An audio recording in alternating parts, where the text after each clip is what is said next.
কিন্তু মালদার মোথাবাড়িতে যে ঘটনা ঘটেছে, যে করেছে তাকে হাতে নাতে কে ধরেছে জানেন? আমাদের সিআইডি, অর্থাৎ লোকাল পুলিশ নয়, বাগডোগরা দিয়ে পালাচ্ছিল। এনআইএ আসার আগে আমাদের সিআইডি, সেই সিআইডি তাকে গ্রেপ্তার করেছে বাগডোগরা থেকে আসল কালপিটকে। মুম্বাই থেকে এসছিল, মুম্বাই থেকে বিজেপি ধার করে ওই মিমকে নিয়ে এসছে। আইএসএফ ওদের সাথে, কংগ্রেসেরও উস্কানি আছে আর বিজেপিরও উস্কানি আছে। বিহারে এরা ভোট কেটে বিজেপিকে জিতিয়েছিল বিজেপির টাকায়, আর কালকেও যে দাঙ্গা করেছিল পরশুদিন, সেটাও এরাই করেছিল। মনে রাখবেন, পরিকল্পনা করে। সরকারি হস্তক্ষেপে আমাদের ফেসবুক পেজটি বন্ধ করে দেওয়া হচ্ছে। আমাদের সমস্ত খবরাখবর ইউটিউব চ্যানেলে প্রকাশিত হচ্ছে, তাই আপনাদের সকলের কাছে অনুরোধ, আমাদের জিআই এর ইউটিউব চ্যানেল আপনারা সাবস্ক্রাইব করুন এবং আপনাদের আত্মীয় স্বজন বন্ধু বান্ধব সকলকে বলুন আমাদের ইউটিউব চ্যানেলটি সাবস্ক্রাইব করতে। এবং পাশাপাশি বলবো, যারা আমাদেরকে ভালোবাসেন, আমাদের খবরগুলো আরো বেশি মানুষের কাছে পৌঁছে দেওয়ার জন্য আমাদেরকে আর্থিকভাবে আপনারা সহযোগিতা করুন। স্ক্রিনে যে কিউআর কোড দেওয়া আছে সেখানে স্ক্যান করে আপনারা আপনাদের যতটুকু সাধ্য যে যা পারবেন আর্থিকভাবে সহযোগিতা করে আমাদের পাশে দাঁড়ান।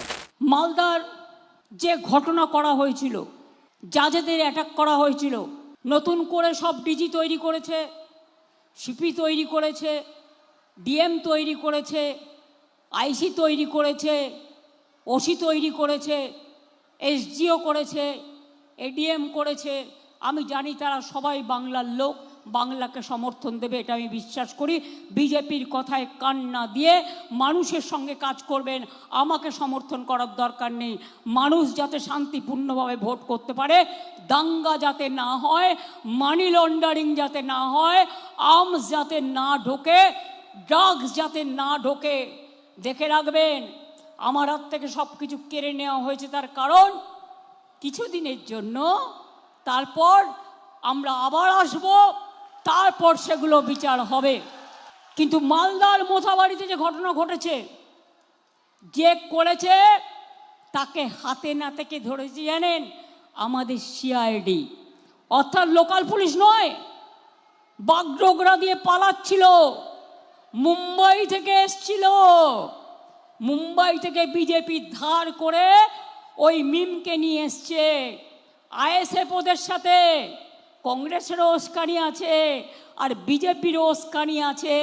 বিহারে এরা ভোট কেটে বিজেপিকে জিতিয়েছিল বিজেপির টাকায়, আর কালকেও যে দাঙ্গা করেছিল পরশুদিন, সেটাও এরাই করেছিল। মনে রাখবেন, পরিকল্পনা করে, পরিকল্পিত করে এনআইএ আসার আগে আমাদের সিআইডি, যেটা এখনও আমি দেখি সেই সিআইডি ইলেকশন কমিশনের আন্ডারে পড়ে না, সেই সিআইডি তাকে গ্রেপ্তার করেছে বাগডোগরা থেকে আসল কালপিটকে। বাংলার বদনাম করা, বাংলাকে অসম্মান করা, এই সুযোগে সংখ্যালঘুদের খেপিয়ে দিয়ে তাদের উপর এনআইএ দিয়ে, সিবিআই দিয়ে, ইডি দিয়ে অত্যাচার করা। বাইরের আউটসাইডার গুজরাট থেকে আসছে বাসে করে, আমি ভয়েস রেকর্ড পেয়েছি। কেন আমাদের সবাইকে চেঞ্জ করেছি জানেন? যাতে কেউ আটকাতে না পারে বর্ডারে। ওরা টাকা নিয়ে আসবে, সিআরপিএফ এর গাড়ি করে টাকা আসছে, আর কোথায় কোথায় যাচ্ছে আমি জানি, আমার কাছে রেকর্ড আছে, আমি টাইমলি এক্সপোজ করব। দেখুন একটা কাগজ, তাতে কি লিখেছে? আজকে 5টা রাজ্যে ভোট হচ্ছে, তাই তো? আসাম, তামিলনাড়ু, কেরালা, বেঙ্গল, সম্ভবত পডুচেরি মনে হয়। 506 জন অফিসারকে ট্রান্সফার করেছে। তার মধ্যে শুধু বাংলায় 483 জনকে ট্রান্সফার করেছে। বুঝতে পারছেন খেলাটা? এর চক্রান্তের খেলা, বুঝে নেব। খেলা হবে দুরন্ত খেলা, দুর্দান্ত খেলা।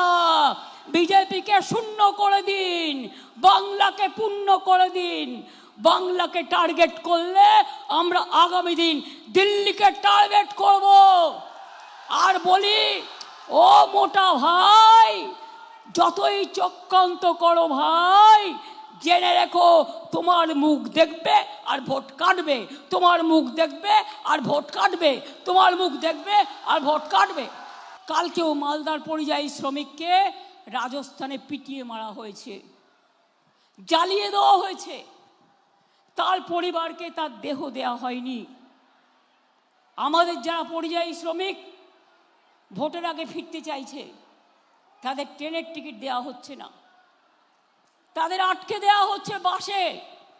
উত্তরপ্রদেশে ঢুকলেই, উত্তরপ্রদেশে বাংলায় কথা বললে অ্যারেস্ট করছে, রাজস্থানে বাংলায় কথা বললে অ্যারেস্ট করছে, উড়িষ্যায় বাংলায় কথা বললে অ্যারেস্ট করছে, মধ্যপ্রদেশে বাংলায় কথা বললে অ্যারেস্ট করছে, দিল্লিতে বাংলায় কথা বললে জ্বালিয়ে দিচ্ছে। মনে রাখবেন, বাংলা বিরোধী বিজেপি, এরা কাউকে পছন্দ করে না। আদিবাসীদের হত্যা করেছে, আজকে এসআইআরে 230-40 জন হয়ে গেছে, মারা গেছে। তার মধ্যে অর্ধেক হিন্দু, অর্ধেক মুসলমান, তার মধ্যে ট্রাইবেলও আছে, আদিবাসী ভাই বোনেরাও আছে, তার মধ্যে তপশিলি ভাই বোনেরাও আছে, তার মধ্যে আমাদের পরিবারের সদস্যরা আছে। তাদের জন্য একটুও দুঃখ হয় না? লোকগুলোর নাম কেটে দিলেন।